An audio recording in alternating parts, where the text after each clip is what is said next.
এটার গাড়ি চালাইবো, এটা ড্রাইভ করব, এটা আমাদের অনেক মানে অনেক মনে হয় অনেক প্রাউড ফিল মনে করতেছি যে আমরা নারী হয়ে এত বড় একটা ডাবল ডেকার বাস হ্যান্ডেল করব।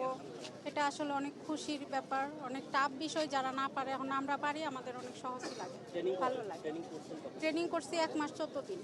চ্যালেঞ্জিং বলতে ওই যে কিছু বডি ফিটনেস, যে গাড়ি ভাঙ্গা চাঙ্গা গাড়ি, এটির জন্য একটু মানে ভয় ভয় লাগে, ওরা ইচ্ছাকৃতভাবে চাপ দিয়ে দেয়। এটা যদি না হইতো আরো ভালো হইতো আর কি।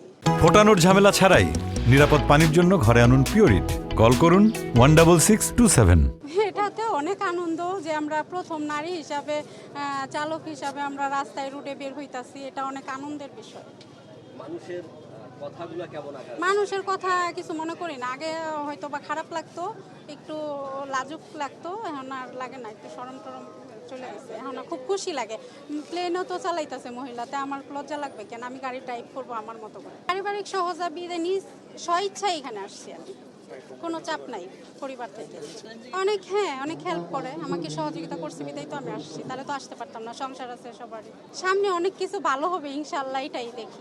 হ্যাঁ, অবশ্যই এগিয়ে যাব। অনেক ভালো হয়েছে, ভালো লাগতেছে যে আমি এই গাড়ি চালিয়ে আর কি নারী যাত্রীদেরকে সেফটিভাবে আর কি তাদের জায়গায় পৌঁছায় দিতে পারবো।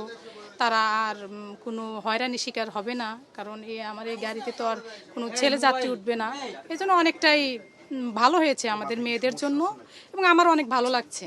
আমি গাড়ি চালানোর অভিজ্ঞতা আমার 6 বছর, আর আমি 2 বছর হলো আমি গাড়ির, এতদিন আমি প্রাইভেট কারের আর কি ট্রেনিং করাতাম, স্কুটিরও ট্রেনিং করাইছি, আর হলো আমি বর্তমানে বাস সার্ভিস দেব। আর এই বাসের ট্রেনিংটা আমি 1 মাস 14 দিনের মতো গাজীপুরে নিছি। তো নারী যাত্রীরা আপনার কাছ থেকে কতটুকু নিরাপত্তা পাবে বলেন? মানে আগে দিতে পারবেন কিভাবে? ঢাকা শহরে এত জ্যাম, তারপরে এই যে রিক্সা টেসলা সবকিছু মিলে কেমন মনে হচ্ছে যে চলতে পারবেন? হ্যাঁ, অবশ্যই পারবো। একটু কষ্ট হবে, তারপরেও মানিয়ে নিয়েছি, সমস্যা হবে না, পারবো।